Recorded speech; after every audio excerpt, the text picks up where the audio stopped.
Ililibing na kinabukasan ang aking pinsan. Kaya naman nagpasya kong makipaglamay ng gabing yun. At dahil huling gabi na yon ng lamay, kaya dumagsa ang maraming tao sa burol ni Mariel. Maganda si Mariel, 18 anyos, at siya ang pangatlong biktima ng isang serial killer na pinaniniwalaang isang aswang. Oo, isang aswang ang salarin dahil pagkatapos halayin ng biktima ay kakainin ang kanyang lamang loob. Kaya naman, takot na takot ang aking mga kabarangay, lalo na ang mga kababaihan dahil siguradong isa sa kanila ang sunod na magiging biktima. Nalibang ako sa paglalaro ng tong its dahil mahigit 2,000 piso na ang aking panalo. Hindi naman ako pwedeng umayaw kagad dahil baka pag-initan ako ng aking mga kalaro. Kaya naman, 1:30 na ng madaling araw ay naroon pa rin ako at nagsusugal. Tumunog ang aking cellphone. May natanggap akong mensahe mula sa aking kapatid na babae. Kasama ko sana siya sa lamay, pero nagpasya siyang magpaiwan dahil masama ang kanyang pakiramdam. Binasa ko ang mensahe. Sabi ron, umuwi na ako dahil natatakot daw siya dahil parang meron daw umaaligid sa bahay. Hindi na ako nag-reply at tinawagan ko na lang siya at sinabi kong pauwi na ako. Kumuha ako ng 500 piso sa mga pera kong nakalatag sa mesa at ibinigay ko sa isa kong pinsan ang aking hawak na mga bara upang siya na lang ang magpatuloy ng aking laro. Medyo malayo rin ang bahay namin at wala na akong masasakyan tricycle. Aabutin din ako ng kalahating oras sa paglalakad. Pero binilisan ko ang aking paglalakad para makarating kagad ako sa amin. Makalipas ang 10 minuto ay tinawagan ko uli ang kapatid kong si Gemma. Pero unattended na ang kanyang cellphone. Kaya naman, kinabahan ako at halos tumakbo na ako sa aking pag-uwi.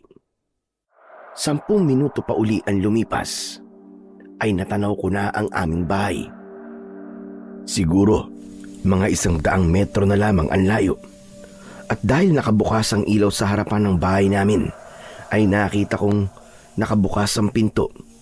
Kaya naman, lalo akong kinabahan at mas binilisan ko pa ang aking pagtakbo. At bago ako pumasok, ay napansin kong sira ang doorknob ng pinto na indikasyong pinasok yun o pwersahan na binuksan. Kaya lalo akong kinabahan. Binuksan ko ang ilaw sa salas at dali-dali ako nagpunta sa silid ni Gemma. Nakaawang ang pinto at dahan-dahan ko yung itinulak at gano'n na lamang ang aking pagkabigla dahil kalunos-lunos ang aking nasaksihan. Nakahiga ang dugo ang katawan ng aking kapatid na walang saplot sa katawan. Wakwak ang kanyang leeg at tiyan at duguan din ang pribadong parte ng kanyang katawan. Dali-dali akong nagpunta sa lababo dahil hindi ko mapigilan ang masuka. At pagkatapos kong magsuka ay napaupo na lang ako sa sahig at sumandal sa dingding. Nanghihina at nanginginig ang aking buong katawan at sari-saring emosyon ang aking nararamdaman. Saglit akong nagpahinga at pagkatapos ay muli kong sinilip ang katawan ng aking kapatid, pero hindi talaga ako makatagal sa aking nakikita. Lumabas ako ng bahay at nanlulumo. Gusto kong umiyak, gusto kong sumigaw. Nanggigigil ako sa galit. Kaya naman, naisumpa ko sa akin sarili. Gaganti ako. Papatayin ko ang salaring yun at hindi ako natatakot sa kanya. Kahit isa pa siyang halimaw. Ilang minuto pa ay may nakita kong naglalakad ng mabilis papalapit sa akin at nang malapit na siya ay aking nakilala. Si Itay pala. Nasa lamay din siya ng pinsan ko at naalarma siya nang malaman niyang bigla akong umalis at umuwi. Ano ba nangyari? Nagmamadali ka raw umuwi. Kaya na ba sinundan na kita rito? Hindi ako makasagot. Hindi ko alam kung anong sasabihin ko kay tatay. Hoy, ano ba? Magsalita ka. May masama ba nangyari? Teka muna, nasaan ba si Gemma? Mga impit na hikbi ang aking naisagot hanggang tuluyan na akong mapaiyak. Dali-daling pumasok sa bahay si tatay at pinuntahan ang silid ng aking kapatid. Isang malakas na sigaw at palahaw ang aking narinig mula kay tatay. Isa lang ang ibig sabihin ng kagimbal-gimbal na pangyayaring yun. Si Gemma ang sunod na paglalamayan. Dahil si Gemma, siya ang ika-4 na biktima ng serial rapist na isang aswang. Mabilis na kumalat ang balibalita, kaya minsan pa ay nabalot talaga ng takot at pangamba ang buong barangay at mas lalong naalarma si Kapitan at ang mga tauhan sa barangay.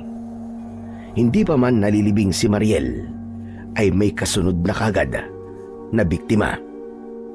Kumusta na, Temyong? Nasaan ang kapatid mo? Nasa puninarya pa po. Mamayang hapon pa po dadalhin sa bahay ang kanyang bangkay. Di bale. Ngayon naman ang libing ni Mariel. Kaya sa inyo ko naman ipapadala ang tolda at mga upuan. Maraming salamat po, Kapitan. Siya nga po pala. Kumusta na po ang ginagawang investigasyon ng mga pulis? Pang-4 na pong biktima ang aking kapatid. Pero wala pa rin po ba silang sospek? Wala pa nga, Temyong eh. Alam mo naman ng mga pulis, hindi sila naniniwala sa ganong kwento. Abay sabi nila, katang-isip lang daw ang mga aswang at ang iba pang mga maligno. Pero iba ang paniniwala ng ating mga kanayon. Kumbinsido silang isang aswang nga ang serial killer. Bakit po ayaw nilang maniwala na aswang ang salarin? Very obvious naman ho eh. Dahil nawawala naman loob ng mga biktima pagkatapos silang halayin at patayin. Ayon sa investigador, ay ganun daw talaga ang modus ng rapist. Kinukuha ang mga laman loob ng biktima. Nang sa gayon, ay mailigaw ang mga nag-iimbestiga. Pero kayo po ba, Kapitan Ingo? Ano po bang pinaniniwalaan nyo? Ay, wag ko. Hindi ko na rin alam. Natatakot na rin ako pero ayokong maniwala na isang aswang ang suspect. Dahil kung aswang nga siya, paano siya mahuhuli? Kahit naman po ako, ayoko rin maniwala sa isang tila alamat na kwento pero malakas ang kutubong hindi ordinaryong taon sa larin, kundi isang halimaw. At kung sino man siya, ay hindi na ako natatakot sa kanya. Dahil sisingilin ko siya. Ipaghihiganti ko ang aking kapatid. Pero sino nga ba ang aswang na yun? At saan ko siya matatagpuan? Samantala, ng mga sandaling yun, ay kampanting-kampante ang tunay na salarin. Sigurado ka ba, Kuya Bruno?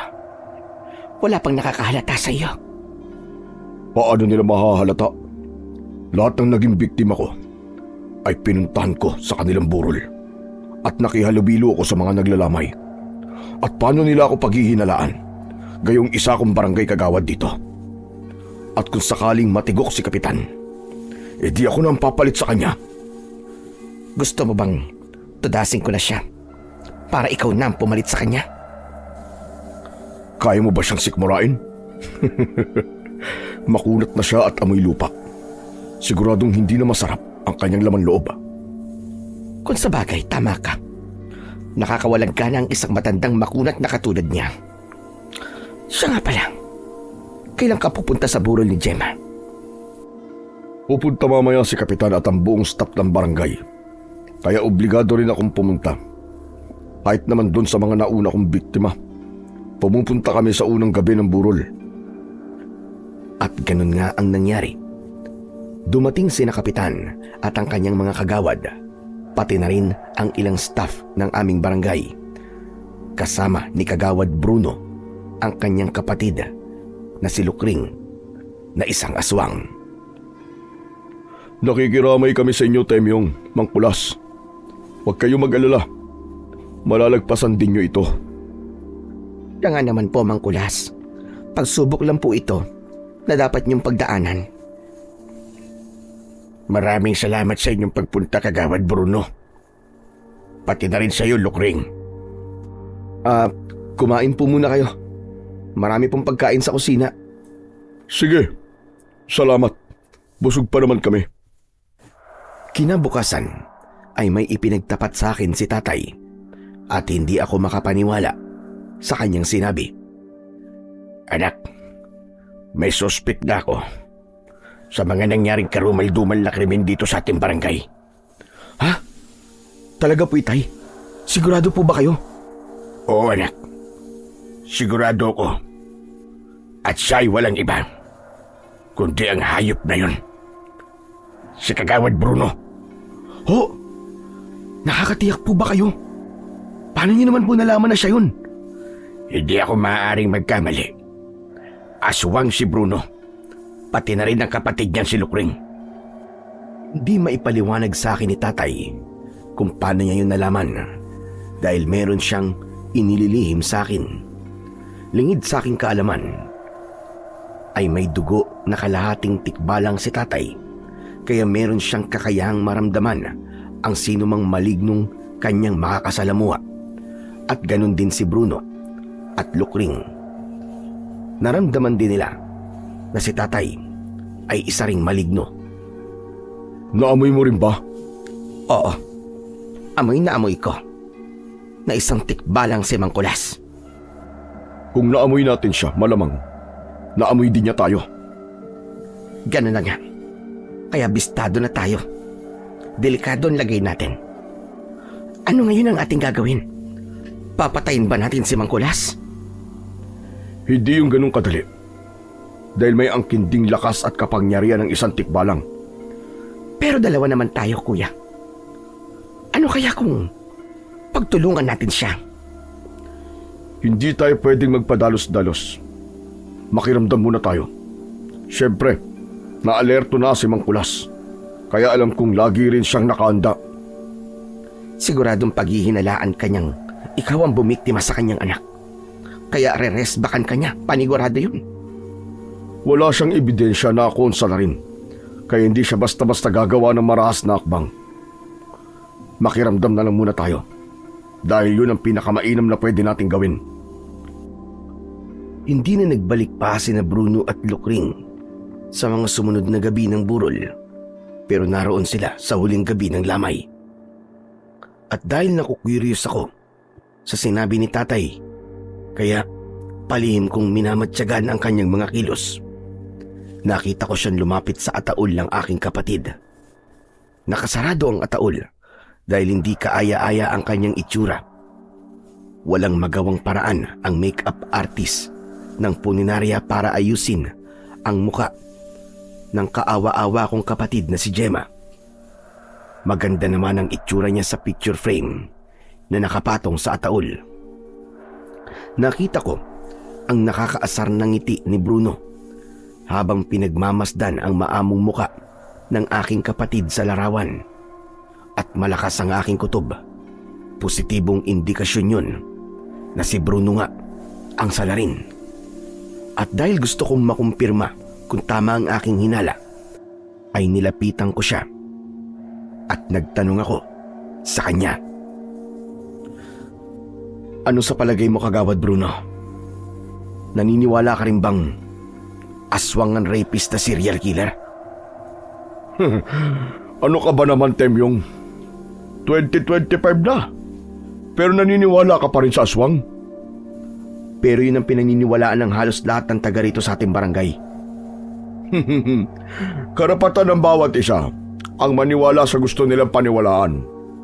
Pero hindi ako naniniwala sa isang aswang hanggat hindi pa ako nakakakita. Eka nga to see is to believe. Gusto mo bang makakita ng tunay na aswang? May alam akong paraan. Huh? Talaga? Paano? Humarap ka sa salamin at may pangit na aswang kang makikita. Kahit pabiro ang pagkakasabi kong yun, ay parang nabigla si Bruno sa kanyang narinig at tumingin siya sa akin na para bang binabasa ang aking isip. Kaya ganun din ako. Binasa ko rin ang kanyang mga mata at ang laman ng kanyang isip. Hindi ako sigurado sa aking naging konklusyon, pero nararamdaman ko tama ang sinasabi ni tatay.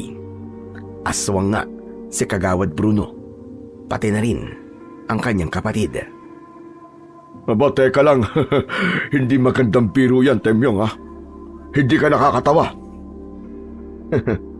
Grabe ka naman, Kagawad. Napikon ka ba kagad?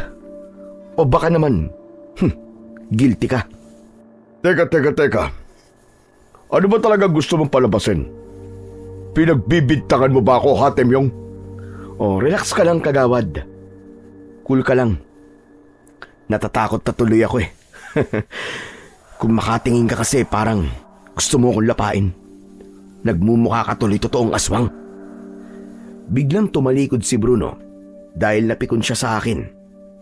At sapat na yung indikasyon na tama nga ang sinabi ni tatay. Isa ngang aswang si Kagawad at siya ang salarin na gusto kong paghigantihan. Pero paano nga ba ako makakaganti? Paano ko yun gagawin? Pagkatapos ilibing ang aking kapatid, ay nag-usap kami ni tatay at nasabi ko na sa kanya ang ginawa kong pagmamatsyag kay Bruno, pati na rin ang aming naging diskusyon. Kung ganun, naniniwala ka na sa akin ngayon? Opo tay, tama po kayo. Si Kagawad Bruno nga po ang humalay at pumatay kina Mariel at Gemma. At kailangan natin ba'y pagiganti ang iyong kapatid at ang mga pinatay ng hayop na aswang ngayon?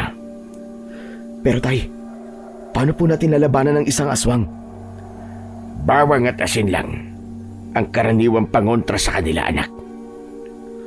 Ano naman po magagawa ng bawang at asin? Sa lalaking aswang, ay depensa lang natin yon para hindi sila basta makalapit sa atin.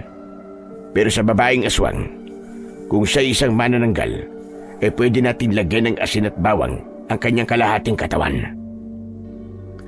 Ang ibig po ba ninyong sabihin aabangan ko pong mahati ang kanyang katawan? At kapag iniwan na niya ang kalahati niyang katawan, ay ilalagay ko rin sa ibabaw ang asin at ang bawang? Ganun ba? Ganun na nga. Hindi na makakabalik pa ang manananggal sa kanyang kalahating katawan at mamamatay siya pagsikat ng araw. Nagkaroon ako ng ideya sa sinabing yun ni tatay. Ang kapatid ni Bruno na si Lukring ay malamang na isang manananggal. Siya ang uunahin kong patayin dahil siya ang mas mahina sa kanilang dalawa. Pero paano ko naman yun gagawin? Aabangan ko ba siya gabi-gabi? At saan ako mag-aabang nang hindi niya namamalayan? Hindi kalayuan ang bahay nila sa amin. Kaya naman, makakapagmanman ako malapit sa lugar nila. Nagsuot ako ng black pants at black jacket. May suot din akong cap at sunglass upang nang sa ganun ay walang makakakilala sa akin. Nilibot ko ang buong kapaligiran ng kanilang bahay. Wala namang ganong tao sa paligid, kaya madali kong naisasagawa ang pagmamanman. Maagang umaalis ng bahay si Bruno para mag-report sa barangay. 8:00 pa lamang ng umaga ay lumalabas na siya sa kanilang bahay. Pero wala siyang regular na oras ng pag-uwi. Minsan alas 5 ay nasa bahay na siya. Minsan naman ay gabi na. Halos 1 linggo ko rin yung ginawa para alam ko ang kanyang daily routine. Samantalang ang kanyang kapatid na si Lukring ay lumalabas lang para merong bilhin. Nangangahulugan lamang yun na wala siyang ibang pinagkakaabalahan. Nasa bahay lang siya. Ginawa mo yun, anak? Aba, ang tiyaga mo naman. Para alam ko po ang ginagawa nila araw-araw, tay. Pero nakapasok ka na ba sa loob ng bahay nila? Kahit man lang sa kanilang bakuran. Paano ko naman po gagawin yun? Magagawa ko po ba lumapit sa kanila nang hindi nila namamalayan? Sa gabi mo gawin ang iyong pagmamatsyag. Mas mahirap po yan, tay. Dahil mas malakas ang kanilang pangamoy at pakiramdam sa gabi. Merong paraan. Makinig ka sa akin at ikikwento ko sa'yo. Sinabi ni tatay ang dapat kong gawin at ayokong mag-aksaya ng panahon. Kinabukasan din ay nagtadtad ako ng maraming bawang. Tinadtad ko yun ng pinong-pino. Kumuha ako ng maliit na garapon at nilagyan ko ng langis at ibinabad ko ron ang tinadtad kong bawang. Kinagabihan ay ipinunas ko ang langis sa aking buong katawan. Yun ang ginawa kong lotion. Ayon kay tatay ay hindi na ako maaamoy ng aswang at sa halip ay iiwas pa nga siya kapag nalanghap niya ang amoy ng langis na ibinabad sa bawang. Nagsuot ako ng t-shirt na itim at short na itim at pumunta sa likod ng bahay ni Nakagawad Bruno. Alam ko na ang pasikot-sikot sa paligid dahil sa ginawa kong pagmamanman, kaya sigurado ko na nasa likod na ako ng bahay ni Nakagawad Bruno. At nagkataon namang maliwanag ang buwan dahil 1 linggo na lang bago ang pagbilog nito. 11:00 pasado yun ng gabi. Ang sabi ni tatay, ang mga aswang daw ay nagtatransform pagsapit ng hating gabi. Lumapit pa ako ng konti hanggang sa makita ko ang pintuan sa likod ng bahay. Pumuesto ko sa tabi ng malalagong halaman kaya hindi nila ako makikita kung sakaling lumabas sila roon.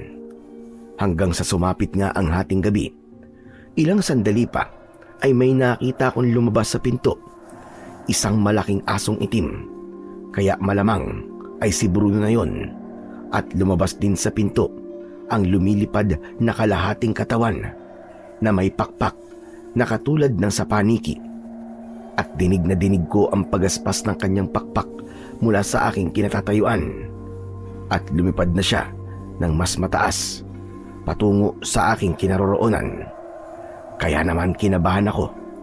Sumunod sa kanya ang aso na dumaan din mismo sa aking harapan. At halos himatayin ako sa sobrang takot. At ilang sandali pa ay wala na sila. Hindi ko alam kung saan sila pupunta. Pero may isang bagay akong natitiyak. Sa gabing yun ay meron na naman magiging biktima. Ang 2 aswang. Bumalik din ako sa bahay at ikinuwento ko kay tatay ang aking nasaksiyan. Tay, kumpirmado. Aswang nga po si Kagawad Bruno at manananggal naman po ang kanyang kapatid na si Lukring. Siguradong may magiging biktima na naman sila.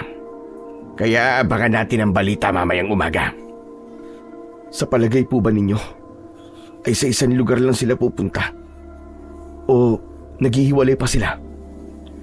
Yung mga namatay na babaeng biktima ni Bruno, wala siyang ibang kasama ron.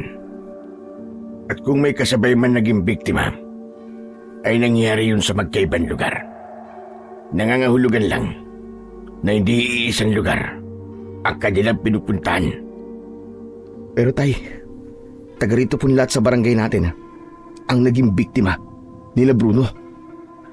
Sa totoo lang, ang mga aswang ay hindi naman talaga umaatake sa mismong lugar nila. At sa halip ay dumadayo pa sila sa iba't ibang lugar. Pero sa kaso ni Bruno, ay hindi talaga ang pagkagutom niya sa laman loob ang dahilan kung bakit siya nang bibiktima. Kundi ang pagiging hayok niya sa mga babaeng kanyang natitipuhan.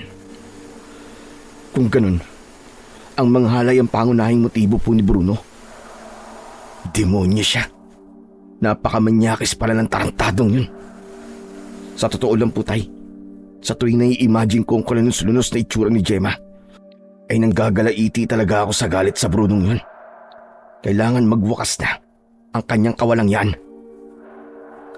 Gaya ng inaasahan, ay isang kagimbal-gimbal na balita ang kumalat sa aming barangay. At sa pagkakataong ito, ay dalawa ang naging biktima. Isang buntis na babae at ang dalaga niyang kapatid. Pero hindi sila taga roon sa amin, kundi sa karatig naming barangay. Kaya malamang ay sina Bruno at Lukring ang mga salarin. Normal lang na maging biktima ang isang buntis dahil yun talaga ang paboritong biktimahin ng mga aswang. At si Lukring ang bumiktima sa kanya. At ang kapatid naman niyang dalaga ay katulad rin ng mga naunang biktima ng serial killer at rapist na aswang na si Bruno. Grabe, ang sarap talaga ng sanggol. Hindi ko alam kung kailan ako huling nakatikim nun. Oo nga eh. Sinolo mo ba naman eh? Hindi ka nagtira na kahit konti para sa akin. Eh paano? Busy ka kasi sa pangahalay, kaya hindi na kita inistorbo. At pagkatapos, ay kinain mo rin ang laman loob ng naging biktima mo. Kung tutusin nga eh, naiinggit pa ako sa'yo. Ano? At bakit ka naman maiinggit? Siyempre, dobleng sarap ang naranasan mo. Hindi lang yung sarap sa pagkain ng laman loob ng iyong biktima, kundi yung sarap na nararamdaman mo sa ginagawa mong pangahalay. Kung sa bagay, meron kang dahilan para mainggit sa akin. Kaya tatanungin kita, gusto mo bang meron ding humalay sa'yo? Ay nako, sana nga. Wish ko lang. Kung magagawa ko nga rin sana ang ginagawa mo. Paano mo naman magagawa yun kung naiiwan sa bahay ang kalahati ng iyong katawan? Kaya nga malabo na mangyari yon. Ay siya nga pala, paano na pala sila Mangkulas at Temyong? Malamang, alam na rin nila na ikaw ang serial killer. Paano kung ilaglag nila tayo? At sa palagay mo maniniwala sa kanila mga pulis? Pinagtatawanan nga nila ang mga nagsasabing aswang daw ang serial killer. Hindi ang mga pulis ang pinangangambahan ko, kundi ang ating mga kabarangay. Paano kung magkwento sa kanila ang mag-amang yon? Baka pagkaisahan tayo ng buong barangay.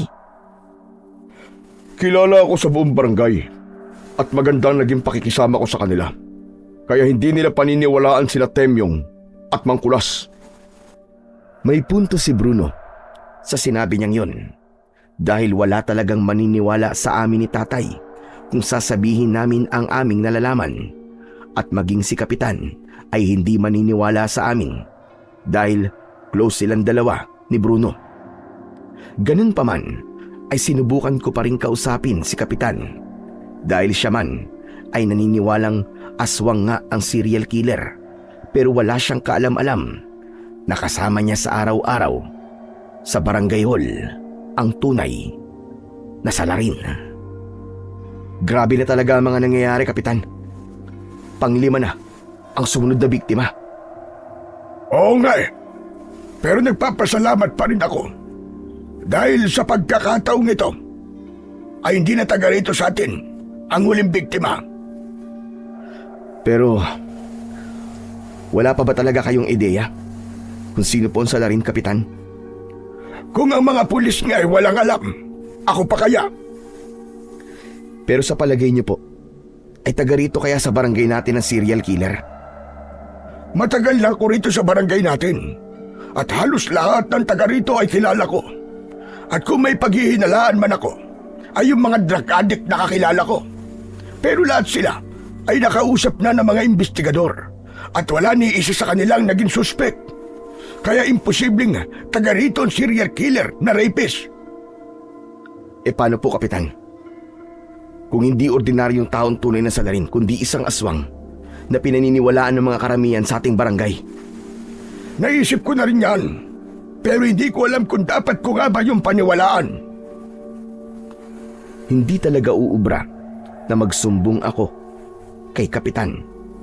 At isa pa, kahit naman mapaniwala ko siya, ano namang gagawin niya? Kaya ba niyang kumbinsin ng kanyang nasasakupan? Kung sa bagay, marami namang naniniwalang aswang nga ang salarin at serial killer. Pero maniniwala rin ba silang yun ay walang iba, kundi ang numero 1 kagawad ng aming barangay?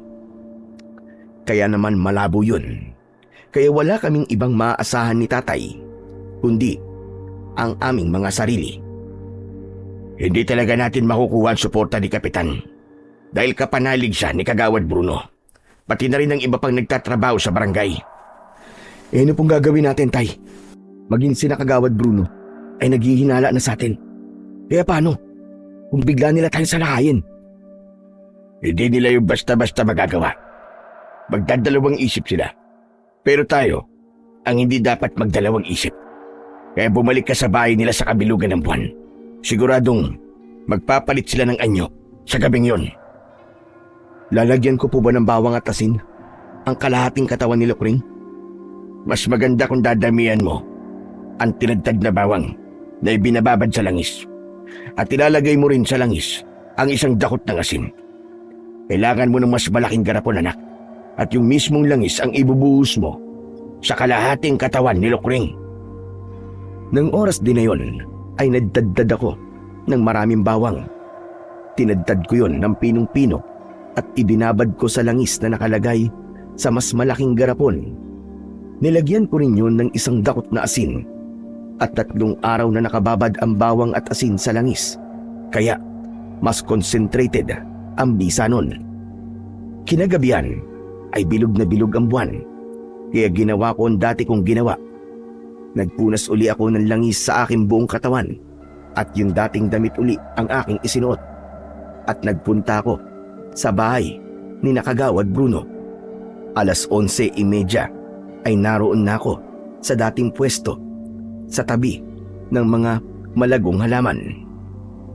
At minsan pa, katulad ng aking inaasahan, ay lumabas uli sa pintuan sa likod ng bahay ang isang malaking asong itim at ang kalahating katawan ni Lukring na lumilipad sa ere. At nang mawala na sila, ay nagpalipas muna ako ng ilang minuto bago ako pumasok sa pinto na kung saan ay lumabas ang magkapatid na aswang. At nang magawi ako sa kusina, ay nakita ko ang kalahating katawan ni Lukring nakatayo sa tapat ng lababo at bigla akong kinabahan. Nilapitan ko yon habang hawak ko sa aking mga kamay ang garapon na may langis. Na-curious ako, kaya pansamantala kong ipinatong sa mesa ang hawak kong garapon at lumapit ako sa kalahating katawan ng manananggal. Nagtataka ako dahil walang anumang bahid ng dugo ang ibabaw ng putol na katawan. Para lang isang puno na nilagari at naputol. At dahil sa aking curiosity, ay inililis ko ang palda ng kalahating katawan at tumambad sa aking mga mata ang mapuputing hita ni Lukring. Makinis ang kutis at malapad ang balakang. Kung sa bagay, kahit naman hindi kagandahan si Lukring, ay maputi siya at maganda ang hubog ng katawan. Hindi ako nakontento, kaya hinubad ko ang suot na palda. Kaya naman, lalo kong nakita ang kaputian at kaseksiyan ng kalahating katawan ng manananggal. Hindi ko akalaing yung kalahating katawan lang ang naging aswang dahil tao pa rin ang kalahating katawan. Napako ang aking tingin sa mapuputing hita ni Lukring at tanging bikining itim ang saplot sa pang-ibaba niyang katawan. Grabe! Hanip talaga! Ang puti ng kanyang hita at legs. Flawless! At bakit ganitong nararamdaman ko? Pambihira! Nanginginig ang katawan ko at kung ano-ano naglalaro sa isip ko. Luminga ako sa paligid at nakakita ko ng maliit na tuwalya. Kinuha ko yun at pinunas ko ang nakapahid na langis sa aking kamay at braso. Pati mukha ko ay meron ding langis, kaya pinunasan ko din yon. May sabon sa lababo, kaya naghilamos ako at naghugas ng kamay at braso. At pagkatapos ay muli kong tinitigan ang mapuputing hita ni Lukring at saglit ko yung hinimas. Anak ng tokwa, oo. Hindi lang flawless ang kanyang kutis, kundi malambot pa at makinis. Hindi ko na kaya to, kaya pasensya ka na, Lukring. Sa'yo na lang ako gaganti sa ginawa ng kuya mo sa kapatid ko. Hindi ko na napigilan ang aking sarili, kaya tuluyan na akong nagpatianod sa tawag ng tukso. Ibinaba ko ang bikining itim niya at napabuntong hininga na lang ako nang tumambad sa akin ang kanyang hiyas. At habang tumutulo ang malamig na pawis sa aking katawan, ay tumulo rin ang aking laway. At sa pagkakataong yun ay masasabi kong ako ay tulad na rin ng isang aswang at isang manananggal, ang aking biktima.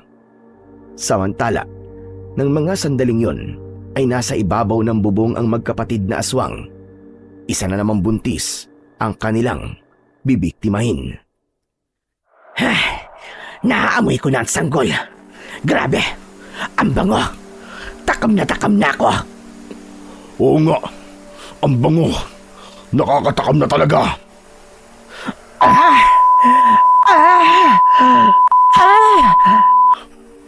Uy, Lukring, ano ba nangyayari sa'yo?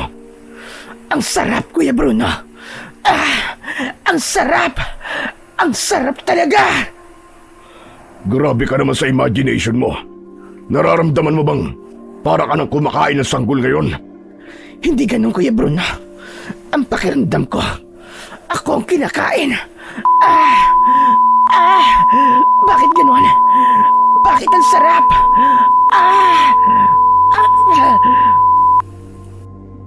Teka nga, hindi kita maintindihan eh. Ano ba talaga nangyayari sa'yo? Ewan ko, Kuya. Hindi ko alam. Parang mababaliw ako sa sarap.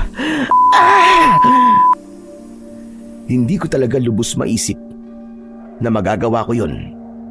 Kung sa bagay, 3 taon na akong tigang dahil taon na rin ang nakalipas pagkatapos kong makipag-break sa aking girlfriend. Kaya hayon, sisid marino ang ginawa ko sa kalahating katawan ni Lukring at nagkataong may bigote pa ako. At doon ko napagtanto na nararamdaman pala niya ang ginagawa ko. Kaya naman biglang gumalaw at pumulupot sa aking likod ang isa niyang paa at binti. Samantalang ang isa pa niyang paa ay itinulak pakabig ang aking ulo at lalo niyang isinubsob sa kanyang hiyas. At dahil sa kanyang reaksyon ay natakot ako at gusto kong kumalas, pero lalong humigpit ang pulupot ng kanyang mga paa sa aking katawan na halos magpambuno na kami.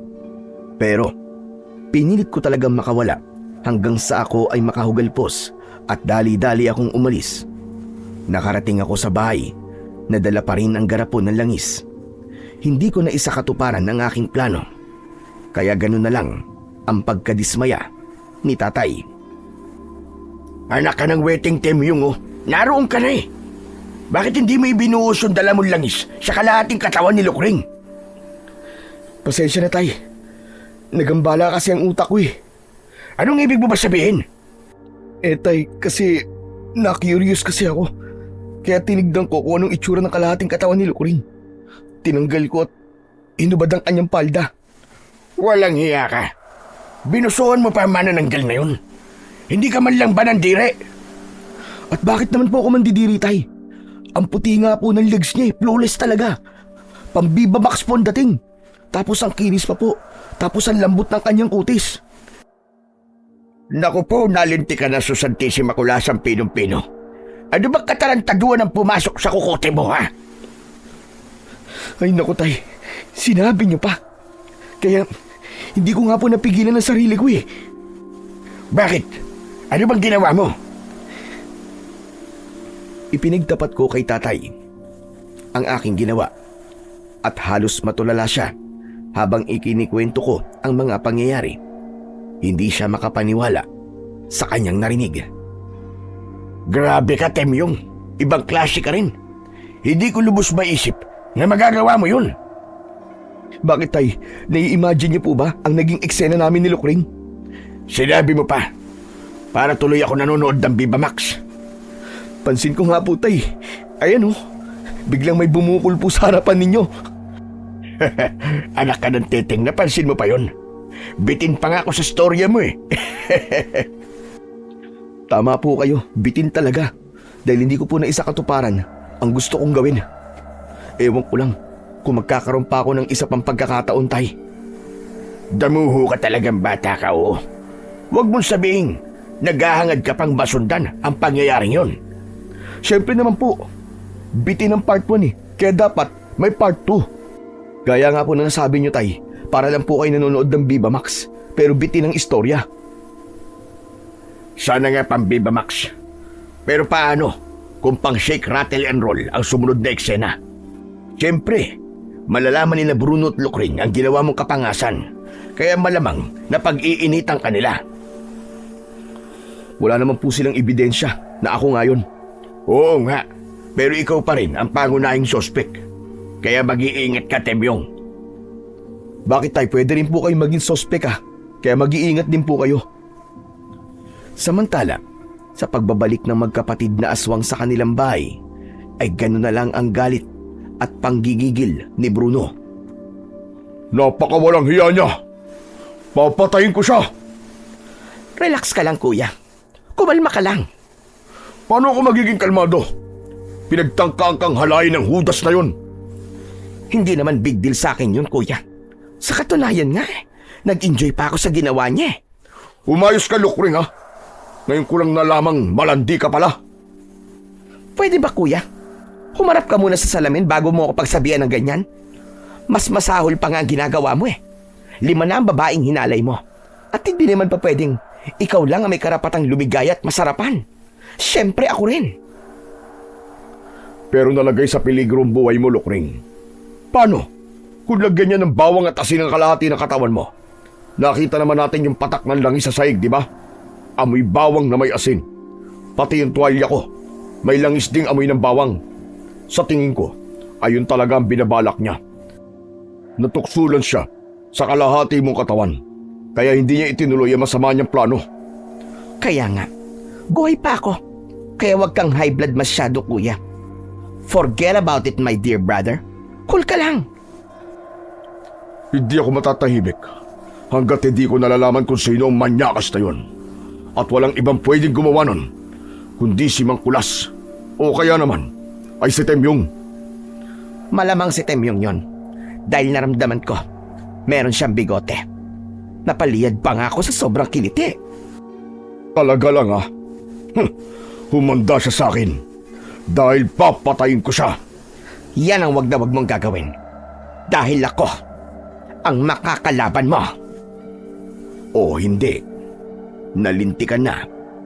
Mukhang na-inlove pa yata sa akin si Lukring.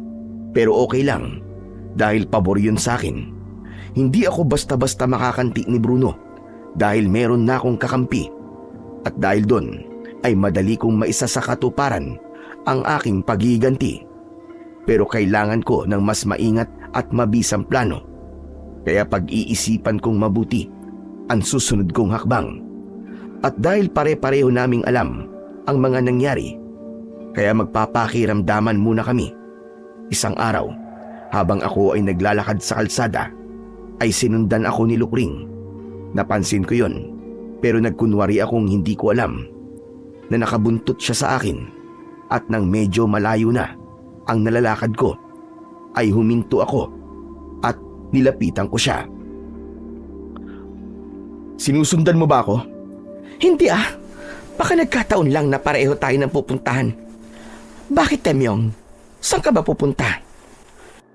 Diyan lang sa malapit na karinderya. Aba, doon din ako pupunta eh. Kung gusto mo di sabay na tayong kumain. Bakit, ililibre mo ba ako? Sure. Walang problema. Sigurado ka? Malakas akong kumain. Okay lang. Basta kakainin mo rin ako. Ha? Anong sabi mo? Ang sabi ko bilisan natin. Dahil gutom na ako. At sabay nga kaming nagtanghalian ni Lukring. At habang kumakain ay pinakikiramdaman namin ang isa't isa. Walang imikan habang kami ay sumusubo at ngumunguya. At makailang beses ding nagtama ang aming paningin. Pero hindi naman magawang titigan ang isa't isa dahil parang napapaso kami at naiilang na rin. Napansin ko siya na pangiti-ngiti kaya't ako ang bumasag ng katahimikan. Lukring, bakit parang pangiti-ngiti ka riyan? May nakakatawa ba? Wala. Bakit may problema ba? Bawal na ba ang pagngiti ngayon? Hindi. Okay lang. Walang problema. Pero bakit ka nga ba napapangiti? Ano bang nagpapangiti sa'yo? Wala yon. May naalala lang akong masayang pangyayari. Talaga?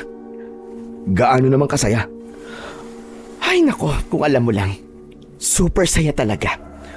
Nung isang gabi lang nangyari. At sana nga, maulit muli eh. At sa susunod, wag nang patago. Madali naman akong kausap eh. Alam ko ang mensaheng binitiwan ni Lukring sa akin. Lalo na't sinamahan pa niya yon ng pilyang ngiti habang nakatitig ng malagkit sa akin. Very obvious namang nagpe-flirt siya sa akin.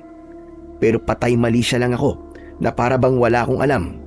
Kahit pa alam kong bistado niya na ako. At isa pa, ayokong magkaroon ng special na koneksyon sa kanya. At higit sa lahat, ay ayokong mahulog ang loob ko sa kanya dahil magiging malaking hadlang yon para maisakatuparan ko ang aking paghihiganti. Teka muna. Bakit sa akin mo yan sinasabi? Kasali ba ako ron? Alam mo, Temyong, pwede kang maging artista. Ang galing mo kasing umarte. Ang kaso, mahigpit ako. Kaya bagsak ang acting mo. Galingan mo pa. Para naman makumbinsi ako. Hindi ko alam kung didiretsahin ko na ba siya dahil yun ang nararamdaman kong gusto niyang mangyari, ang magkaprangkahan na kami. Pero kailangan maging maingat ako at dapat nakalkulado ang bawat na magiging hakbang ko. Gusto kong tapusin na ang aming usapan kaya tumingin ako sa aking relo. Naku, paano ba yan? May pupuntahan pa pala ako. Kailangan ko nang umalis. Teka, may natitira ka pang pagkain oh. Ubusin mo muna. Sayang naman. Busog na ako eh. Kailangan ko nang umalis. Ang daya mo naman. Iiwan mo na ako pagkatapos mo kumain. Eat and run ang tawag dyan. Pasensya ka na talaga, Lukring. O siya, maiwan na kita. Salamat sa libreng tanghalian.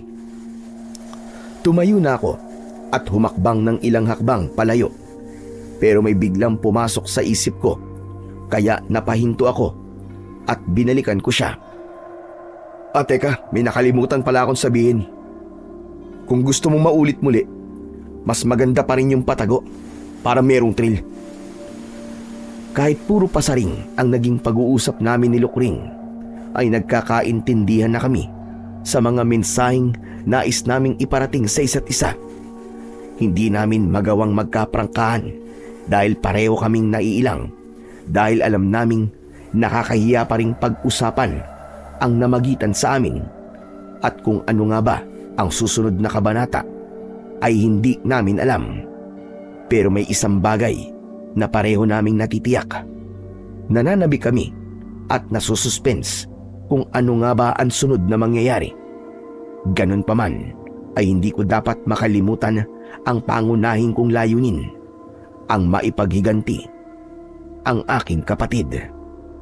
Mabilis na lumipas ang 2 linggo at may nadagdag na namang biktima si Bruno dahil isa na namang bangkay ng magandang babae ang natagpo ang patay at hinalay.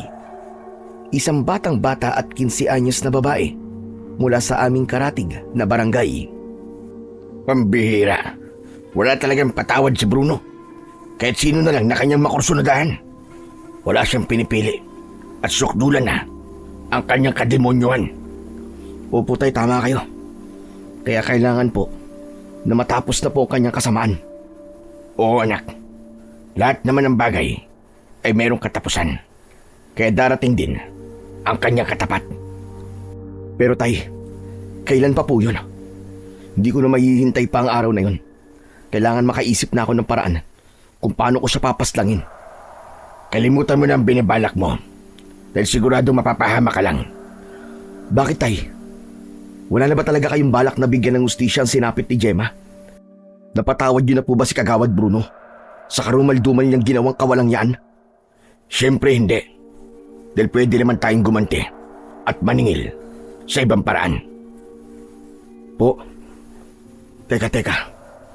Ano pong ibig niyo sabihin, tay? Tapusin mo na ang iyong naumpisan. Alayin mo rin at patayin si Lukring. Ganun naman talaga ang plano ko, tay. Hihintayin ko ang sunod na pagbilog ng buwan at sa gabi niyong ko isasakatuparan ng aking pagigigante hanggang sa dumating na ang araw na aking pinakahihintay. Samantala, dumako naman tayo sa bahay ni Lukring. Nanggaling ako sa bahay ng dati kong classmate nung high school pa kami at may kapitbahay silang buntis. Kaya natatakam na naman ako, kuya. Hindi na muna ako sasama sa'yo dahil may iba akong pupuntahan mamaya. May bago rin akong prospect. Hindi na lokal, kundi imported. Isang sexy at magandang Amerikana. Sa wakas, ay makakatikim din ako ng ibang lahi. Ibang klase ka talaga, Kuya Bruno. Habang tumatagal, ay nagle-level up na ang iyong kamanyakan. Hindi mo pa kasi nararanasan tumirik ang iyong mga mata sa sobrang kaligayahan. Maiintindihan mo rin ako kapag nakarating ka na sa ikapitong langit. Huwag kang mag-alala. Malapit na, Kuya Bruno. Dahil pupuntahan ko rin ang sinasabi mong ikapitong langit. Matagal ko nang pinaghandaan ang araw na yon. Mahigit 1 linggong nakababad sa isang garapong langis ang tinadtad na bawang. At syempre, may kasama ring asin. Hindi ko lang uulitin ang dati kong ginawa, kundi mas higit pa ron ang aking gagawin. Pangalawang pagkakataon na ito, Temyong. Kaya sana naman ay hindi ka na muling mabigo. Hindi na po, tay. Hindi na mangyayari yon. Dahil ang gabing ito ay ang araw ng paniningil. Magbabayad si Bruno sa kanyang utang sa atin at ang kawawang Lukring dahil siyang magiging pambayad ng kanyang kapatid. Siguraduhin mo lang, anak, na hindi ka sasablay. Hindi po, tay. Dahil siguradong sureball ang aking gagawin. Minsan pa ay pumunta ako sa bahay ni Bruno at dala ko uli ang isang garapong langis. Hinintay kong muling makaalis ang magkapatid na aswang at pagkapasok ko sa pinto ay ipinatong kong muli sa mesa ang garapon ng langis. Hinanap ko ang kalahating katawan ni Lukring pero hindi ko natagpuan sa kusina sa dati niyang tinayuan. Pumasok ako sa salas pero wala rin doon ang aking hinahanap. May ikalawang palapag ang bahay kaya umakyat ako sa hagdan. May 2 kwarto at tinangka kong pumasok sa unang silid. Nakalak ang pinto kaya yung pinto sa pangalawang silid ang tinangka kong buksan at nabuksan ko naman. Madilim sa loob kaya kinapa ko ang switch ng ilaw at nang bumukas ang ilaw ay tumambad sa aking harapan ang kalahating katawan ni Lukring na nakatayo sa gilid ng kama. Wala nang suot na kahit na anong saplot kaya biglang bumilis ang pintig ng aking dibdib at napalunok na lang ako habang nakatitig sa matambok na pisngi ng langit. Para itong isang sundalo na naka-full battle gear at handang-handa sa isang umaatikabong bakbakan. Naamoy ko rin ang napakabango niyang pabango kaya para akong bakal na hinahatak ng kalahating katawan ni Lukring na para namang isang magnet. Ibang klase ka, Lukring. Talagang pinaghandaan mo ang gabing ito. Kaya huwag kang mag-alala. Dahil sulit ang iyong paghahanda. Dadalhin talaga kita sa langit. Pero ikinalulungkot ko. Dahil pagkatapos kitang dalhin sa langit, ay itutulak naman kita sa impyerno. Grabe. Ang sexy mo talaga. nanggigigil na ako sa'yo. Bagamat nanggigigil ako, ay sinikap ko pa rin kontrolin ang akin sarili. Hindi ko kailangang magdali, kaya dinahan-dahan ko lang. Inihiga ko sa kama ang kaakit-akit na kalahating katawan ng manananggal. Inumpisaan kong halikan ang kaliwa niyang talampakan at pagkatapos ay hinalikan ko rin ang dulo ng pinakamaliit na daliri ng kanyang paa. Pataas ang ginawa kong paghalik mula sa daliri patungo sa ibabaw ng paa, paakyat sa binti, sa likuran ng tuhod hanggang sa hita. At pagkatapos ay isinunod ko namang halikan ang kanan niyang talampakan at pareho lang ang aking ginawa. Kung ano ang ginawa ko sa kaliwa ay ganun din ang ginawa ko sa kanan hanggang makarating ako sa gilid ng langit. Hindi ko kagad tinumbok ang kanyang hiyas at ang paligid dito ang aking hinalik-halikan. Samantala ng mga sandaling yon ay nakahiga sa bubong ng isang bahay si Lukring. Pinapakiramdaman niya at ninanamnam ang aking ginagawa. Walang iya ka, Temyong. Masyado mo naman akong sinususpense. Pero okay lang. Gusto ko yan. Para merong thrill. Kaya sige lang, ganyan nga. You're doing a very good job, my dear. Ilang sandali pa ay ginawa ko na ang pinakahihintay ni Lukring. Dahan-dahan ko nang pinaglaruan ang perlas ng silangan. At para namang nakarinig ng awit na lupang hinirang ang aking harapan dahil matikas itong tumayo at sumasaludo pa. At naramdaman ko ang talampakan ni Lukring na hinahagod ang aking likod. Ang sarap. Sige lang, ganyan nga, Temyong. Huwag kang bibitaw. Hayop ka talaga. Mababaliw ako sa sarap. Alam kong gustong-gusto ni Lukring ang aking ginagawa dahil napapaliyad pa siya. Kaya naman, mas binilisan ko pa ang paghagod ng aking muka sa pagsisid sa perlas. Kaya naman, habol hininga ang pag-ungol ni Lukring sa ibabaw ng bubong at unti-unting tumirik ang kanyang mga mata dahil sa nakakabaliw na ligayang kanyang nararanasan. Habang pabilis ng pabilis ang aking paghagod, ay palakas naman ng palakas ang ungol ni Lukring na sinabayan pa ng malakas ding pag-alulong ng aso. Ang maliwanag na bilog na buwan ay nagtago sa ulap na parabang nahihiya sa kanyang naririnig at nasasaksihan. Hindi na ako nagpapigil at hinubad ko na ang suot kong short dahil maging si Junjun ko ay gusto na ring sumisid sa perlas, hindi lang sa bandang silangan kundi pati na rin sa kanluran.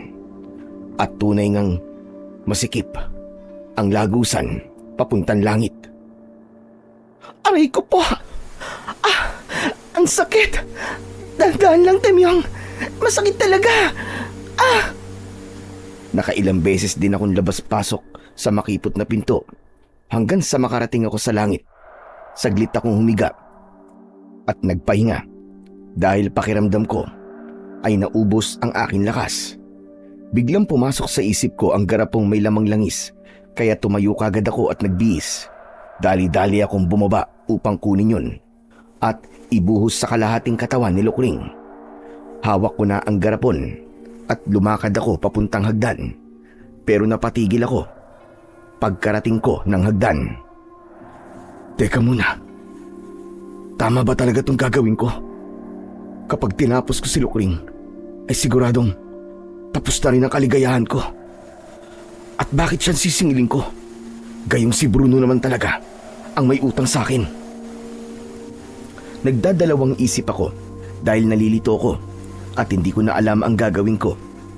May dalawang puwersang humahatak sa akin at may dalawang tinig akong naririnig. Ang isang tinig ay nagsasabing, ano pang hinihintay mo, Temyong? Gawin mo na ang dapat mong gawin.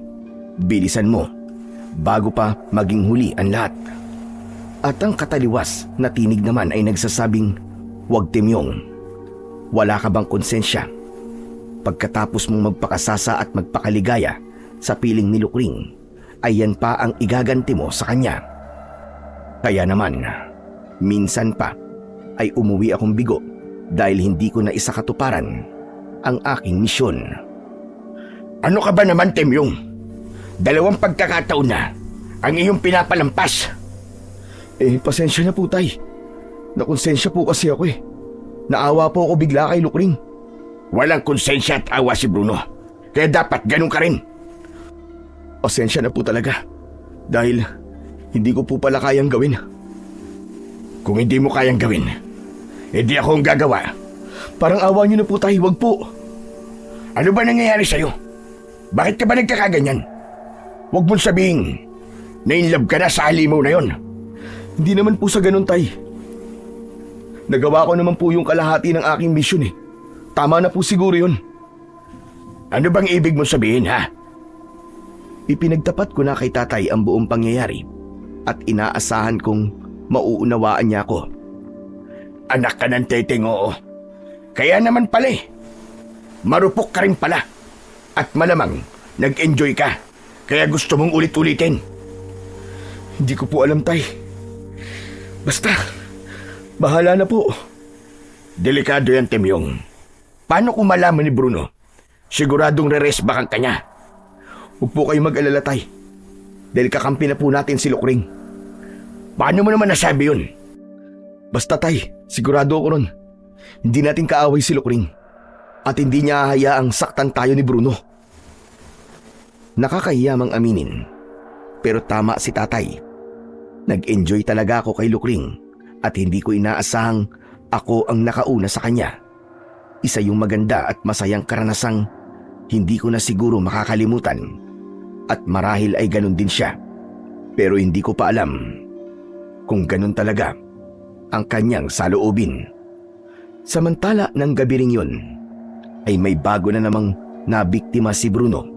Yun ang ika-7 niyang biktima. Ang lupit mo talaga, kuya. May bago ka na namang biktima. At imported pa, ha? Napakamalas naman ang Amerikanang yon. Minsan lang nagawin ng Pilipinas. Nadali mo pa. Sinabi ko sa'yo kahapon, di ba? Kaya wag ka na magtaka. Basta lahat ng nagugustuhan ko, nakukuha ko. Ikaw naman, nabiktima mo rin ba? Yung sinasabi mong buntis. Hindi eh. Ang daming kasama sa bahay. Hindi ako makadiskarte ng maayos. Bakit? Ano ba nangyari sa'yo? Ano ba yan? Bakit pa ika-ika ka maglakad? Para kang lalaking bagong tuli ah. Kuwan kasi kuya. Masakit eh. Ano ba masakit sa'yo? Kuwan, yung aking ano. Ano nga yun? Bakit hindi mo masabi sa akin? May kulani kasi ako sa singit, kuya. Namamaga at sobrang sakit. Kaya nahihirapan ako maglakad. Anong kulani? Kahapon lang ay okay ka pa tapos ngayon may kulani ka na. Paano nangyari yun? Pwede bang wag ka na magtanong, kuya? Bakit ba hindi mo ako masagot ng diretso? May itinatago ka ba sa akin, ha, Lukring? Ano namang itatago ko sa'yo, kuya? Halatang halata kasi sa mga kinikilos mo. Hindi ka kagad makasagot sa tanong ko. At nabubulol ka pa. Kung mag-iimbento ka ng kasinungalingan, tiyakin mo munang kapani-paniwala. Bakit, kuya? Kaya mo bang patunayang nagsisinungaling nga ako sa'yo? Oo naman. Sige nga, ipakita mo nga sa akin yung kulani. Hay nako, ewan ko sa'yo, kuya. Kung ayaw mo maniwala, edi wag. Ang namagitan sa amin ni Lukring ay may malaking pagbabago sa balak kong paghiganti. Hindi ko na kasi alam kung magagawa ko pa nga ba ang planong na pagkasunduan namin ni tatay. Pero si tatay desidido siya. At dahil wala na siyang tiwala sa akin, ay nagplano siyang mag-isa. Mukhang nahulog ng loob ni Temyong kay Lukring. Kaya hindi ko na siya pwedeng asahan. Ako na lang ang gagawa ng hindi kayang gawin ng aking anak. Kaya hihintayin ko ang susunod na kabilugan ng buwan. Hindi ko alam kung may alam na si Bruno sa namagitan sa amin ni Lukring, kaya minsan pa ay minanmanan ko ang mga kilos niya katulad ng nauna kong ginawang surveillance. Hindi lang siya ang minanmanan ko, kundi pati na rin si Lukring. Wala naman akong nakitang pagbabago sa pang-araw-araw na ginagawa ni Bruno. Halos katulad pa rin yun ng dati. Pero may kakaiba akong napansin kay Lukring. Halos ay lumalabas siya ng bahay na para bang meron siyang inaabangan. At minsan nga ay nakita ko siyang nagawi malapit sa bahay namin at pasulyap-sulyap pa sa bahay namin. Marahil ay ako ang hinahanap niya at nagbabaka sakaling muli kaming magkikita. Kung sa bagay ako man ay naku-curious na rin. Ano ba magiging reaksyon namin sa muli naming pagkikita? Maiilang na ba kami sa isa't isa? Magkakahiyaan na ba kami? O magiging kampante na kami sa isa't isa? Malalaman ko lang ang sagot sa mga tanong na yun kung magkikita nga kami. Isang araw, habang aking minamanmanan si Lukring, ay palihim ko siyang sinundan. Nakamaong pants siya at meron ding jacket na maong. May suot siyang sombrero at salamin. Kaya naman nahulaan ko ang kanyang gagawin. Magmamanman din siya katulad ng ginagawa kong pagmamanman. At tama nga ang hula ko kung saan siya pupunta. Palingalinga siya at dahan-dahang pumunta sa tapat ng bahay namin. Nakatayo siya sa tapat ng aming gate at sumilip sa aming bakuran. Wala siyang kalam-alam na nasa bandang likuran lang ako at ilang metro lang ang layo sa kanya. Nakatago ko sa likod ng isang poste kaya hindi niya ako nakikita. Dahan-dahan akong lumapit sa kanya. Nang hindi niya namamalayan, nakadungaw pa rin siya sa aming gate at palingalinga sa loob na para bang meron siyang hinahanap hanggang makalapit ako sa bandang likuran niya. Sinong hinahanap mo? Nagulat siya at napalingon sa kanyang likuran. Temyong, ikaw pala. Naligaw ka yata. Ano bang sadya mo? Wala. Napadaan lang ako. Sige. Aalis na ako. Teka, sandali lang. Mag-usap muna tayo. Halika, pumasok tayo sa loob. Nakakahiya naman sa tatay mo. Wala si tatay. Pinuntahan niya ang isa niyang kumparing may birthday kaya malamang gabi na ang dating nun. Binuksan ko ang gate at ako ang naunang pumasok. Pero hindi siya umalis sa kanyang kinatatayuan at nagkatinginan kami. Saglit na nag-usap ang aming mga mata. Huli ka na, pumasok tayo sa loob. Huwag ka na mahiya. Naramdaman kong nag-aalangan siyang pumasok pero nakumbinsi ko pa rin siya. At habang naglalakad kami papasok sa loob, ay biglang bumilis ang tibok ng aking dibdib at unti-unting nag-init ang aking katawan dahil bigla kong naisip ang mga namagitan sa amin, lalo na nang malanghap ko ang amoy ng mabango niyang buhok, amoy shampoo, kaya malamang ay naligo muna siya bago umalis ng bahay. At nang makapasok na kami sa loob ng bahay, ay nagtama uli ang aming paningin at lalong bumilis ang tibok ng aking dibdib. At halos pareho kaming napasok sa malagkit naming pagtitig sa isa't isa. At kahit walang sinasambit na salita ang mga mata naming nag-uusap, ay nagkaintindihan kami dahil maliwanag ang mensaheng gusto naming iparating sa isa't isa. Hindi ko na napigilan ang aking sarili. Kinabig ko siya at hinalikan sa labi. At hindi naman siya pumalag at sa halip ay yumakap pa siya sa akin at naging madiin ang paglalapat ng aming mga labi. Mainit at nag-aalab.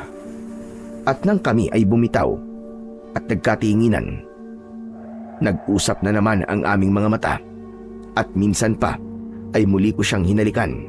Mas madiin, mas maalab at mas matagal, kaya naman halos mapigtal ang aming hininga nang magbitaw ang aming mga labi. Nagkatinginan uli kami at pareho kaming napangiti at biniro ko pa siya. Ano? Masarap ba? Oo naman, Temyong. Alam mo bang, ikaw ang aking first kiss. Talaga? Ang swerte ko naman kung ganun. Ikaw ba? Nasarapan ka rin ba sa aking halik, ha, Temyong? Siyempre, masarap ang mga labi mo eh. Pero ano, Temyong? Sabihin mo.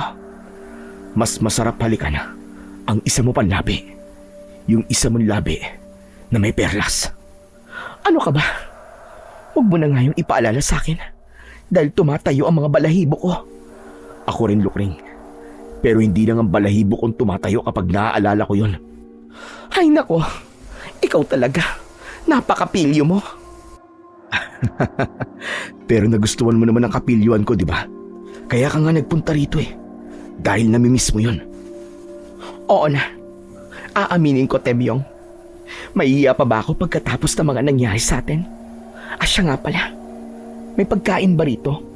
Nagugutom na ako eh. Hindi pa ako nagtatanghalian. Oo, marami pang pagkain sa rep. Kumain muna tayo at pagkatapos, ikaw naman ang kakainin ko. Hindi ko talaga sukat akalain ang malaking pagbabago sa takbo ng mga pangyayari. Dahil ang babaeng gusto kong halayin at patayin dati ay pinapantasya ko na ngayon at pinananabikan na. May kanin sa ref, kaya ininit ko yun, pati na rin ang sinigang na baboy, at yun ang aming tinanghalian. At habang kami ay kumakain, nagkwentuhan kami. May alam ka na ba tungkol sa tatay mo? Ano? May alam na ano? Hindi mo pa pala alam. Kaya nga sabihin mo na, ano ba yun? Alam mo kasi, Temyong, may lahing tikbalang ang tatay mo. Ano?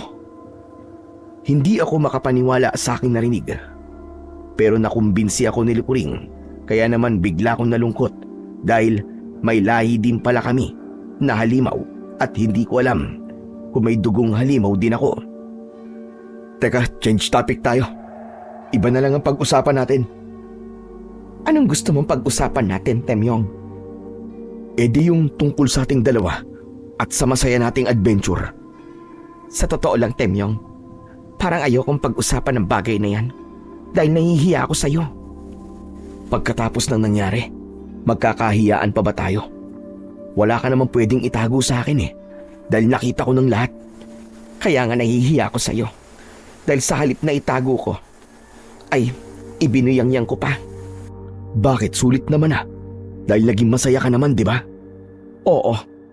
Yung una masarap. Pero yung sumunod masakit na. Hindi ko naman kasi akalaing birhin ka pa pala. Pero huwag ka mag-alala.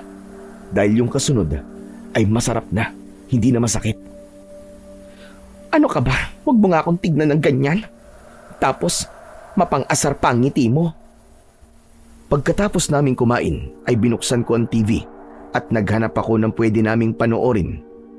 Samantala ng sandaling yon, ay umuwi na si Bruno para magtanghalian at nagtaka siya dahil hindi niya nadatnan doon ang kanyang kapatid.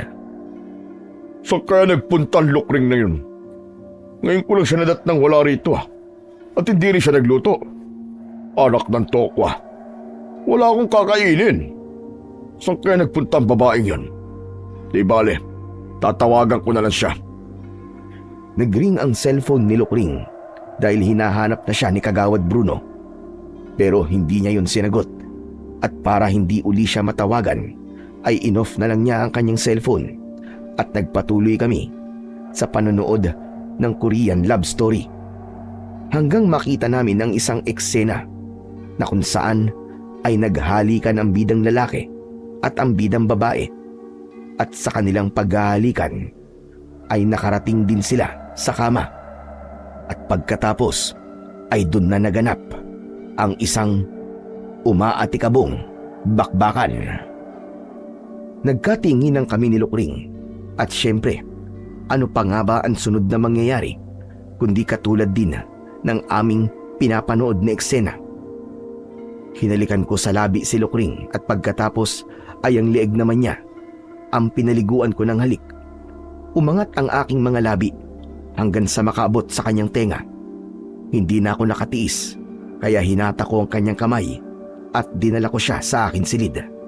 At minsan pa ay naglapat ang aming mga katawang sabik at sa pagkakataong ito ay hindi lang kalahati kundi ang buong katawan niya ang aking kaniig.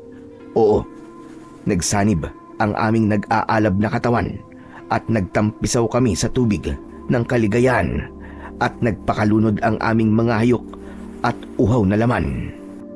Nagpakasaya kami ng gusto na para bang yun na ang huling araw ng aming buhay dahil magugunaw na ang mundo kinabukasan.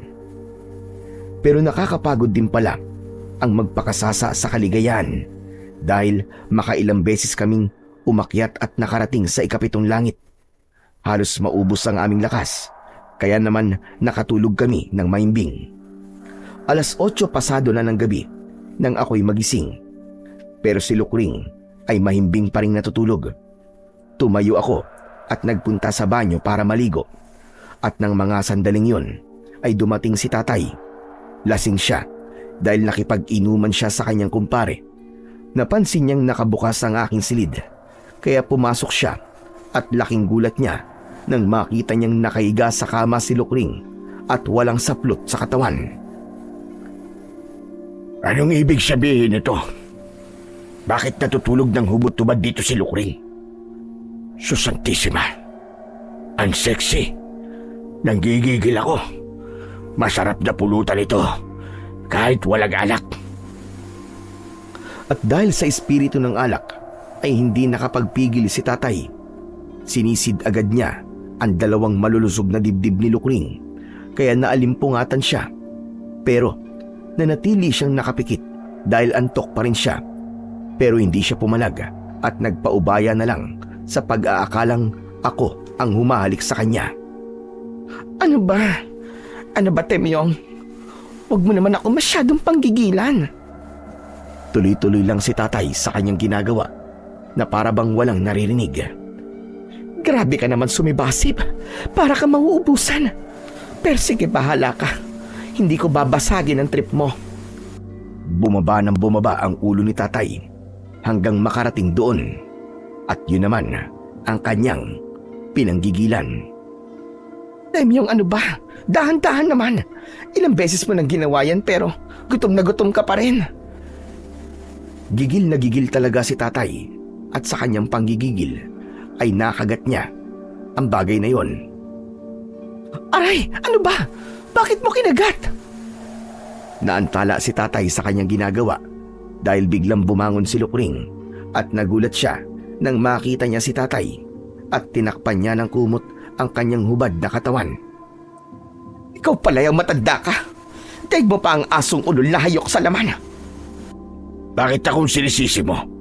Nadatnang kitang nakabuyang yan eh. Siyempre, hindi ako tatanggi sa grasya at baka mabulag pa ako. At sa lahat ng ayoko, ay yung nabibitin ako. Dahil na siguro sa labis na kalasingan, ay naging marahas si tatay. Hinatak niya ang kumot na nakatakip sa katawan ni Lukring, kaya nasilayan niya uli ang hubad na katawan na kanyang pinanggigigilan. Bastos ka talagang matanda ka! Hayop ka! Di bastos na kung bastos. Sinunggaban ni tatay si Lukring at minsan pa ay pinanggigilan niya ito. Nagpupumiglas naman ang dalaga at sumigaw pa ito na nakatawag sa akin ng pansin habang ako'y naliligo. Nagkataon namang may sabon pa ang aking ulo at katawan, kaya dali-dali akong nagbuhos at nagbanlaw.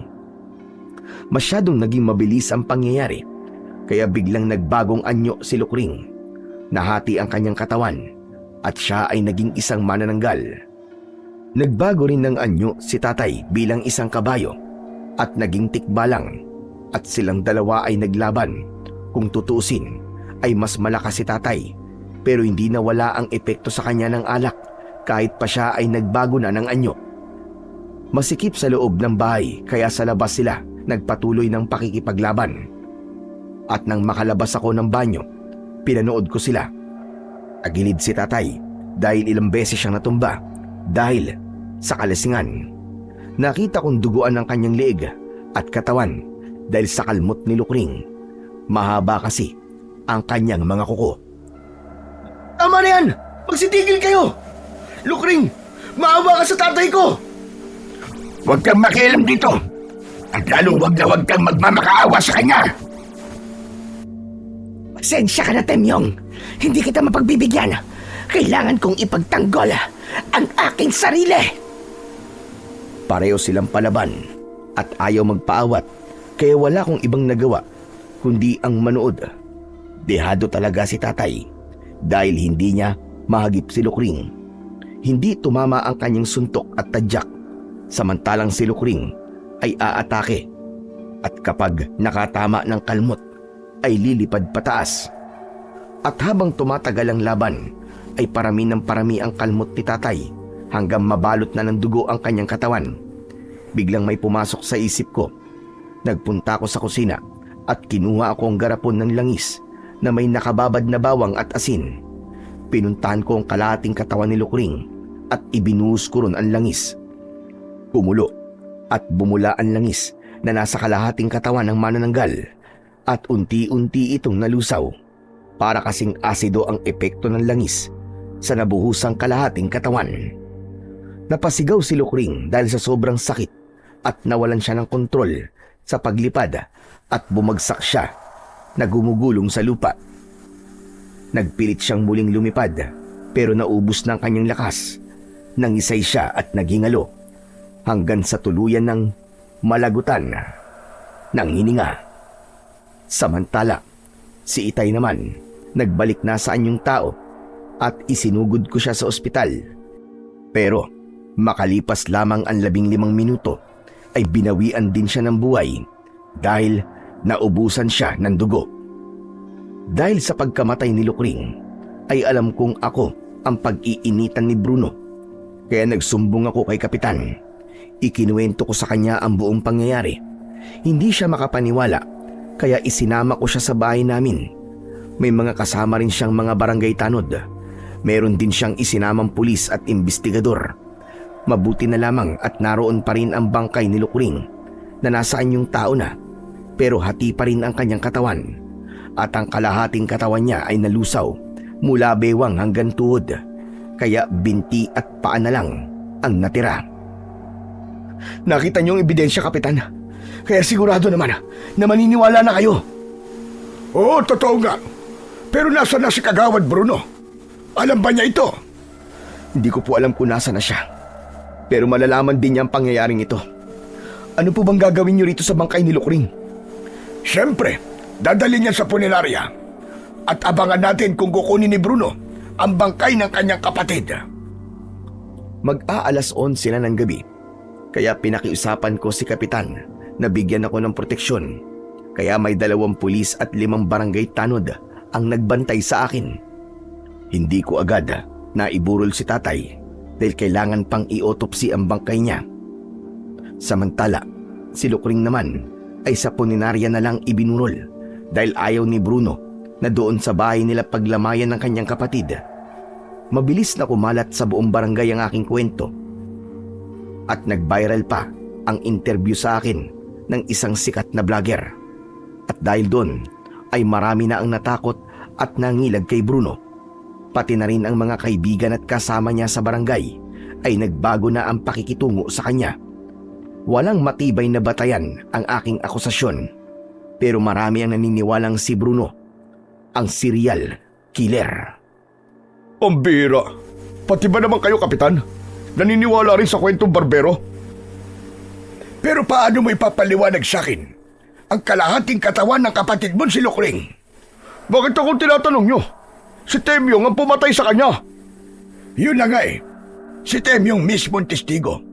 Pinatay ni Lukring ang tatay niya at lumabas sa autopsy report na kalmot ng matutulis na kuko at sanhi ng kanyang mga sugat sa katawan. Kahit na, hindi pa rin yung sapat na batayan na paratagan yung aswang ang kapatid ko. At kahit pa sa korte tayo makarating, ay hindi paniniwalaan ang ganong klase ng testimonya. Tama si Bruno. Sino nga naman ang maniniwala sa aking testimonya? Pero anong magagawa ko kung yun talaga ang totoo? Sa 3 araw ng burol ni tatay ay dumating ang dati naming kapitbahay, si Lola Sela. 3 taon na ang nakalipas nang umalis siya sa amin at pumunta sa isa niyang apo, sa Siquijor. Nabalitaan kasi niya ang nangyari kay tatay. Naging malapit na kaibigan niya si tatay. May kasama siyang isang babaeng hindi naman niya kaano-ano. Isa raw vlogger na gusto akong makausap dahil nakaabot din sa kanyang kaalaman ang pangyayari Mabuti naman Lola Sela at nagbalik po kayo. Nabalitaan ko kasi ang nangyari sa tatay mo. Gusto ko makiramay at makipaglibing. Maraming salamat po Lola Sela. Di pa rin niyo po kami nakakalimutan ni tatay. Abay, syempre naman. Dahil matagal rin ako nanirahan dito. Hanggang kailan naman po kayo rito? At kamusta na po ang bahay niyo? Wala na po nakatira sa loob ng 3 taon. Kaya ka, masyado na marumi at hindi pa kami tapos maglinis. Iniwan ko lang saglit ang kasama ko. Po, may kasama po kayo?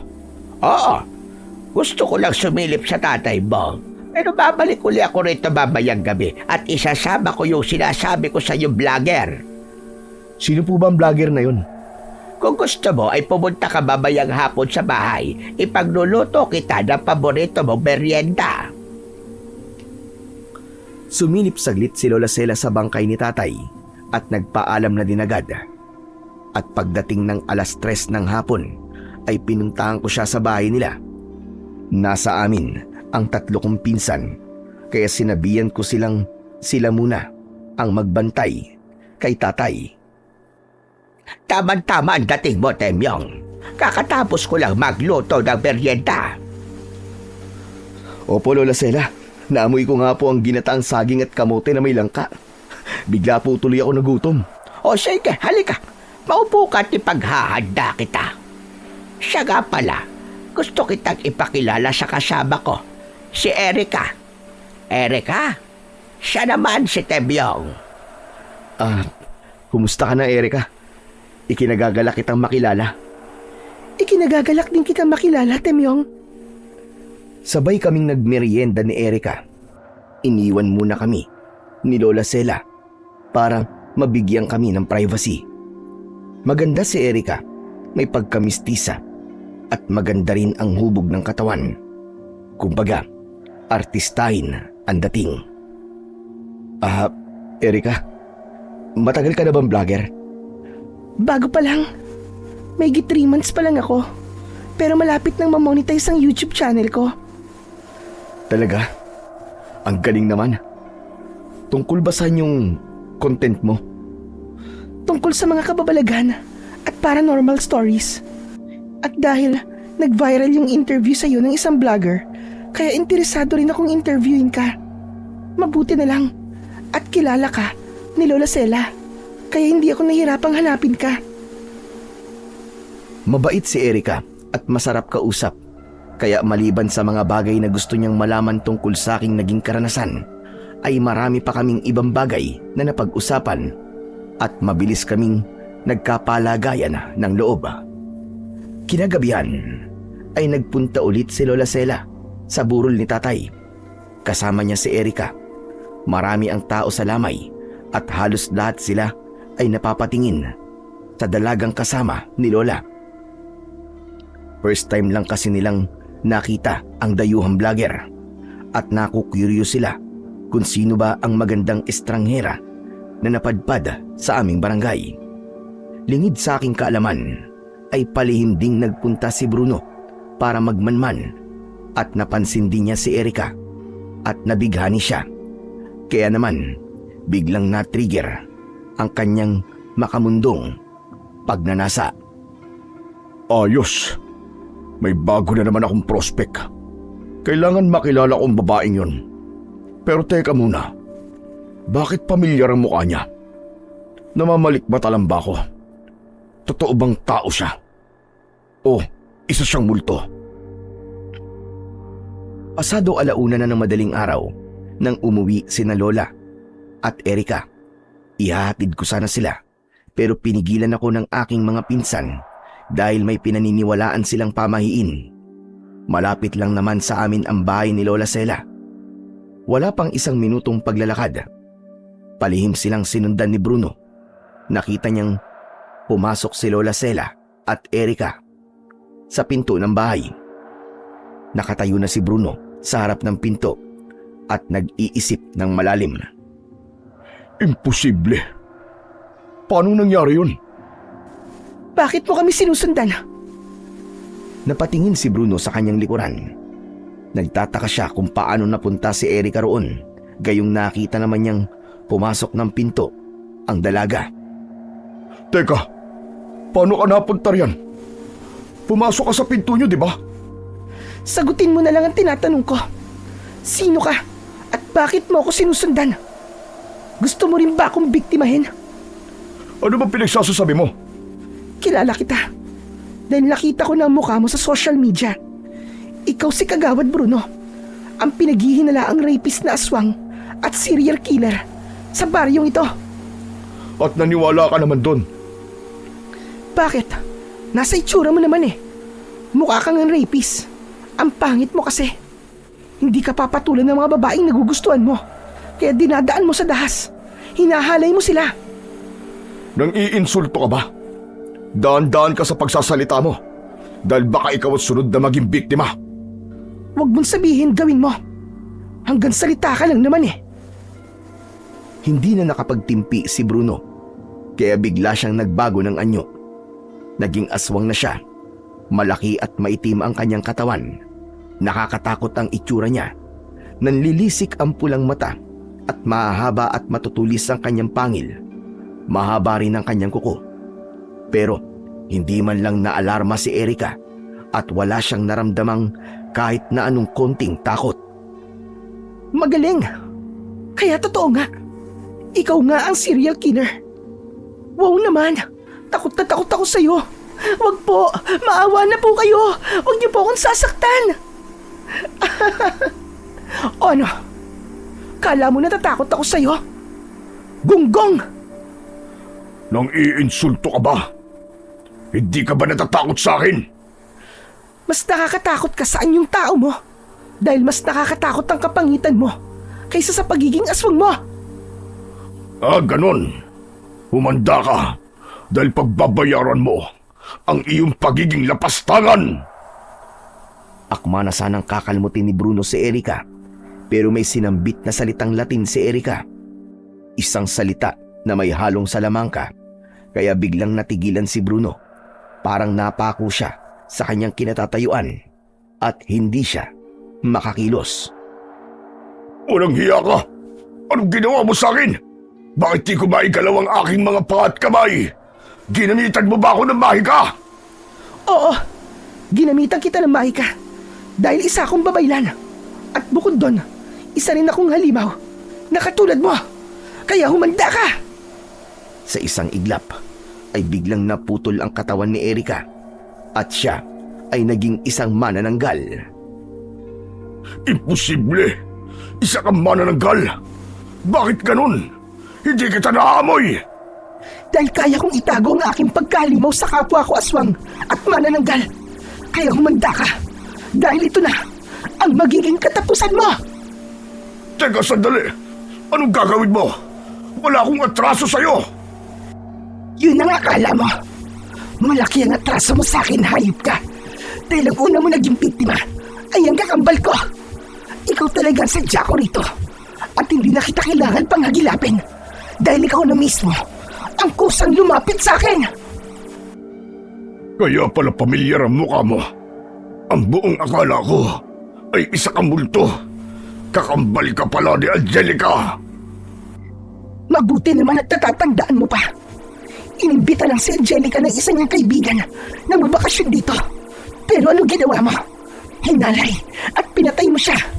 Kaya humanda ka dahil dumating na ang araw ng aking paniningil.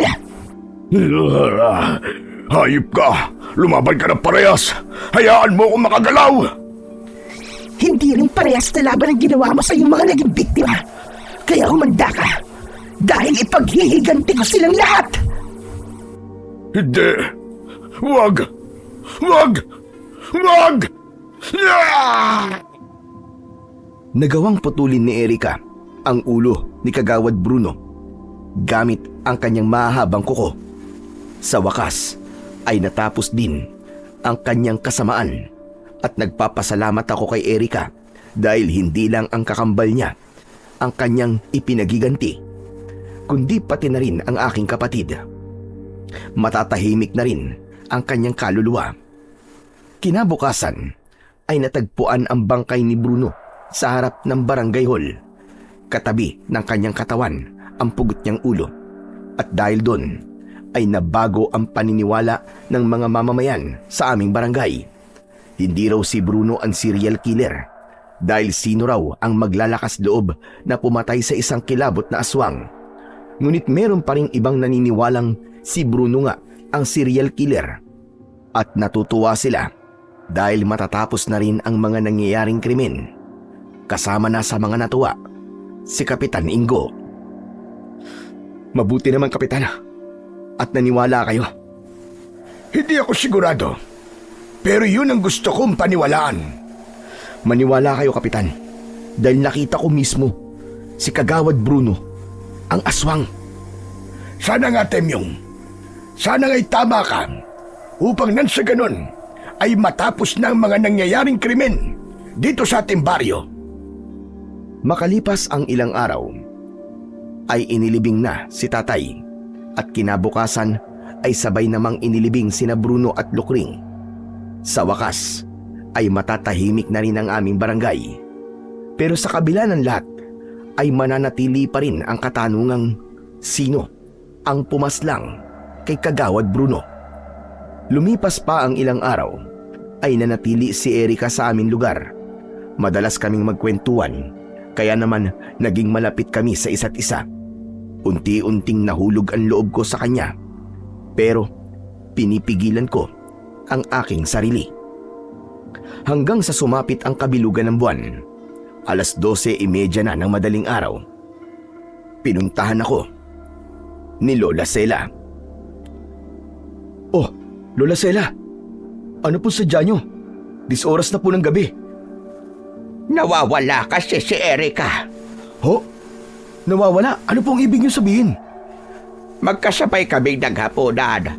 Una siyang nakatulog at natulog na rin ako. Tapos nagising ako pasado 11:00. Napansin kong nakabukas ang silid ni Erika at wala siya roon. Inisip kong baka meron lang siyang pinuntahan. Pero makalipas ang 1 oras ay hindi pa rin siya nagbabalik. Nag-aalala na ako sa kanya, Temyong. Ganun po ba? Sige po, Lola Sela. Dito po muna kayo. Hahanapin ko lang po siya. Nako, maraming salamat sa iyo, Temyong. Lumabas ako ng bahay para hanapin si Erika. Maliwanag naman ang bilog na buwan, kaya maliwanag din sa paligid. Sumaglit ako sa bahay ni Lola Sela at walang tao sa loob. Lumabas ako sa likod ng bahay at laking gulat ko dahil may nakita kong kalahating katawan sa tabi ng malaking puno. Bigla kong kinabahan at kahit natatakot ako ay nilapitan ko pa rin ang putol na katawan. At napaisip ako, kaninong katawan ito? Kay Erika ba? Isa rin ba siyang manananggal? Bigla ko tuloy naalala si Lukring at kung ano-anong pumasok sa isip ko. Hinubad ko ang palda ng putol na katawan at tumambad sa akin ang mapuputing mga hita. Mas maputi pa at mas flawless sa hita ni Lukring. Hindi ko na napigilan pa ang aking sarili, kaya ginawa ko rin sa putol na katawang yon ang ginawa ko dati kay Lukring. At parehas din ang reaksyon dahil pumulupot din sa aking likod at leg ang 2 paa. Alam ko si Erika yun at nagustuhan din niya ang ginagawa ko.